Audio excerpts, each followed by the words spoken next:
শবে বরাতে যত মানুষ মসজিদে আসে আমাদের দেশে, সারা বছরের অন্য কোন রাত দিন অন্য কোন সময় এত মানুষ মসজিদে আসে, এই রাতে বেশিরভাগ মানুষ মসজিদে যায় বা ইবাদত বন্দেগী করে যার যার মতো করে। বেশিরভাগ মানুষের ধারণা হলো যে এই রাতে ভাগ্য ঠিক হয়। যেহেতু ভাগ্য ঠিক হয়, ভাগ্য নির্ধারণ হয়, সেই জন্য এই রাতে মসজিদে যায় ভিড় জমায়, যে একটা রাতে ইবাদত বন্দেগী করে যদি ভাগ্যটা নিজের অনুকূলে লিখে নেওয়া যায়, সারা বছরের ভালো কিছু লেখাই নেওয়া যায়, তাহলে তো সারা বছর ভালো থাকা যাবে।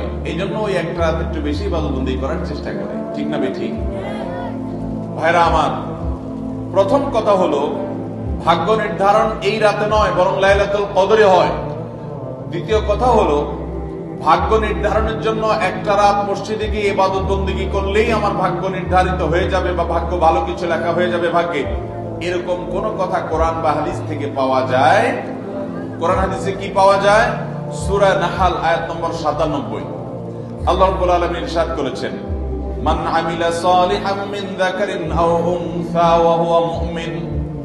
পুরুষ হোক আর নারী হোক, যে কোনো ব্যক্তি যদি ঈমানদার অবস্থায় ভালো কাজ করে, কোরআন হাদিসে নির্দেশিত কাজ, আল্লাহ যা করতে বলেছেন, রাসূল সাল্লাল্লাহু আলাইহি ওয়াসাল্লাম যা করতে বলেছেন, যদি সে কাজগুলো করে, তাহলে কি হবে?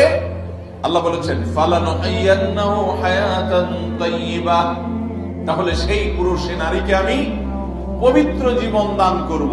এই পবিত্র জীবনে মানুষ সুখী থাকবে, এই পবিত্র জীবনে মানুষ সমৃদ্ধ থাকবে, এই পবিত্র জীবনে মানুষ ভালো থাকবে, নেক থাকবে। ওয়ালানাজজিয়ান্নাহুম আজরাহুম বিআহসানি মা কানু ইয়ামালুন। এবং এই ঈমানদার নারী পুরুষরা যদি নেক আমল করে, ভালো কাজ করে যদি সব সময়, তাহলে সেক্ষেত্রে আল্লাহ বলেছেন তারা যে ভালো কাজ করেছে ওইটার সবচেয়ে উত্তম বিনিময় আমি তাদেরকে দান করব।